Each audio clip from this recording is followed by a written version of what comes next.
properly. Bismillah. Bismillah ar-Rahman ar-Rahim. Yes. I was thinking about as when nowadays in this time people ask for forgiveness, even if they ask sincerely, most of the time it is to avoid the immediate consequences of the mistake that they realize they have made.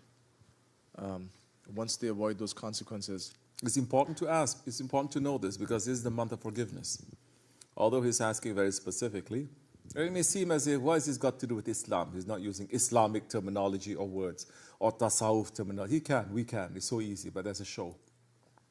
But this is completely relevant, completely important to our faith, and especially to this month of Ramazan. Forgiveness, how to ask for forgiveness. This is important because when you don't know how to ask forgiveness properly, you are making a gunah then. You're making a sin. Do you understand? You're trying to ask Allah for forgiveness, but instead of asking for forgiveness, you make a sin. And this is when Hazrat Rabi'atul Adawiyya is saying, Ya astaghfirullah should be accompanied by another astaghfirullah. And Shaykh Afendi says, because you're doing it in ghaflat. Ghaflat means you're not thinking. But ghaflat is more than not thinking, because when you're not thinking, guess who is in control? When you're not in control, who is in control? Shaitan. So yes, you're talking about the forgiveness, that most people, yes, what? they're asking forgiveness even when they realize they have made a mistake, and they're sincerely asking for forgiveness. Yes. Most of the time, and I'm talking from my Good. own You're self. talking about yourself. Yes. Is to avoid the immediate consequences. But I find that once you avoid those immediate consequences, then it is easy to relax and not, as you said, take precaution for the next time. How do I make that? It depends on your knowledge of Islam. It depends on your knowledge of spirituality. It depends on your knowledge of yourself. You understand? Now, your knowledge of yourself and the knowledge of tasawwuf, this is the most important thing. Not so much the knowledge of the zahir aspects of Islam, because you can argue this way or that. You may not even be aware. You may even say, I fulfill just the general requirements. I say this. But the heart, no. The heart, it requires more than that.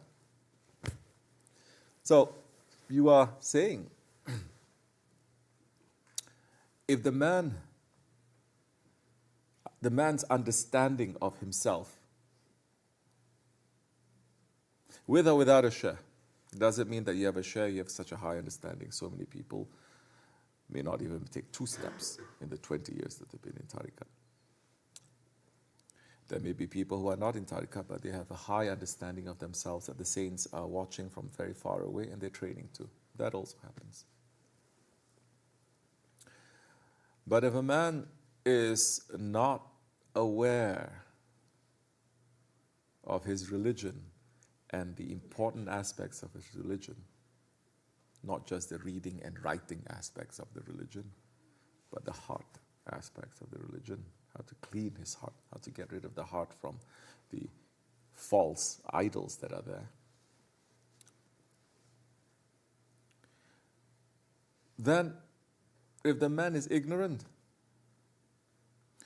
the first thing that he is going to ask is, how do I get out of this? I make a mistake and that mistake is found out. How do I get out of this? He is not understanding that whether he is found out or not, it is still a mistake. Meaning a shame. The shame has to be there. People making mistakes, when they are ashamed of that, they understand. They don't show because you're ashamed. You hide it. You're constantly asking for forgiveness because the shame is hitting you. Whether someone sees, someone doesn't see, the fear or not the fear, you have shame from that.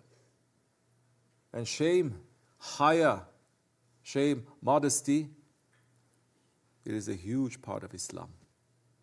If you don't have that, even when you have knowledge, you have no modesty, you have no shame, what use is it? You're just like shaitan. You have all the right answers, but you have no shame. You can say that to your Lord? You have no shame? So first, his relationship with the wrong action. He knows he's weak, there is a shame that is involved. He is not going to take it for granted. And that is a sign of a believer. Whether someone discovers or someone does, there is a shame, he's going to know that it is wrong. He's going to know that it is wrong when he's committing it. And after that, when he knows it is wrong, and he will run to fix it. This is regardless if somebody knows or somebody doesn't. He'll run to fix it.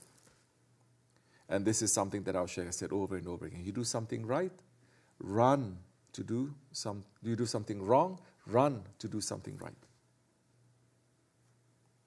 He didn't just say astaghfirullah, but run to fix it. Run to do something else. Run to fix it. Because isn't Allah's mercy and His forgiveness hidden in so many different ways? But He's not just going to say, astaghfirullah. He's not running. Now when you're living in a jamaat, when you're helping other believers, then you understand there are things that are more valuable than others. You understand that yes, it is valuable to worship all night long, but it is more valuable to fix a broken heart of a believer. Yes, it is good to read Quran a lot, but you understand to swallow the anger and an injustice that happens to you, that is also a high form of a good action in the eyes of Allah subhanahu wa ta'ala. So you start using your intelligence now. You're not just going to say astaghfirullah, and then later someone touches you a little bit, you say, it's not my fault, and then you're going to flip. You have that shame. And that shame is to say, wait, remember you did this? How are you going to be angry with this person? Allah is not punishing you. Allah is hiding it, is covering it. So why are you going to flip with this person? Then you're going to understand, okay, does that mean I'm going to love this person? No, you still understand the action is wrong. The person is different. The action is wrong. And if it's coming to you, then you must have more forgiveness because you want that forgiveness from Allah. And you're receiving the forgiveness. Then if you're a believer, how can you be ungrateful now? When your Lord is covering you and forgiving you, and you are just so upset when anything small that is happening to you to touch your rights. Like I said, you're not going to go to the other extreme and say, okay, everyone can do anything to me, it's okay. No, you still understand what is right and what is wrong, but there is a control there. There is a control, there are breaks there. And you understand. So now, how do you fix the problem without that kind of, I don't want to use the word emotion, but the ego getting too much into the mix? You understand? People are also not understanding. So many times when we get angry, we don't get angry over that person or that situation only. Usually we get angry because of so many situations before that situation. And that person may be other people other than that one. It is just a symbol, a token. When shaitan refused to bow down to Adam alayhi salam, it's not because of Adam alayhi salam. It is because of the jealousy that he feels that he should have that maqam al-mahmud that he knows is not going to fall to him. That is promised to this new creature. One, meaning the light of the Prophet ﷺ, which was hidden until Adam ﷺ was made manifest. You understand? So now when you get angry too, you're going to put some brakes. You're going to say, okay, what is this all about really? Do you really have to be angry like this? Can you fix the problem? Can you do it without anger? Yes, you can. You'll try. You have more control. You can still fix it. You can still be a little bit angry, but you're not going to go out of control. So many people, they're angry, they're not angry at, they're angry at themselves. And this is before you know that you are running away from the punishment or being scared or you're asking and then later on you're forgiven and then you run and you do it again. No, this is an attitude that you have first. Now, if you are in tariqat and in spirituality, understanding these teachings coming from our Shaykh now, as a murid now, you have no right to be angry.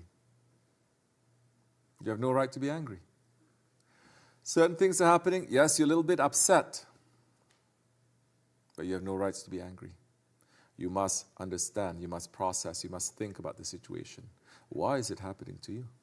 Maybe it's happening to you because you did something. Maybe it is a payment for something that you did to other people.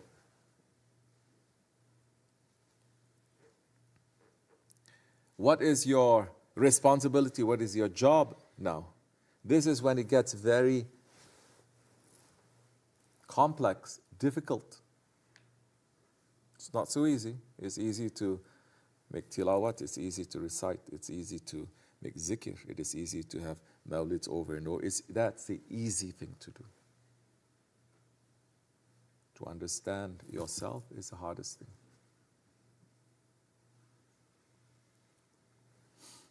You understand? And days like this in Ramazan, you are supposed to be able to understand yourself in the times when your ego and your body is weak, that the spirit is strong, that you look and you understand.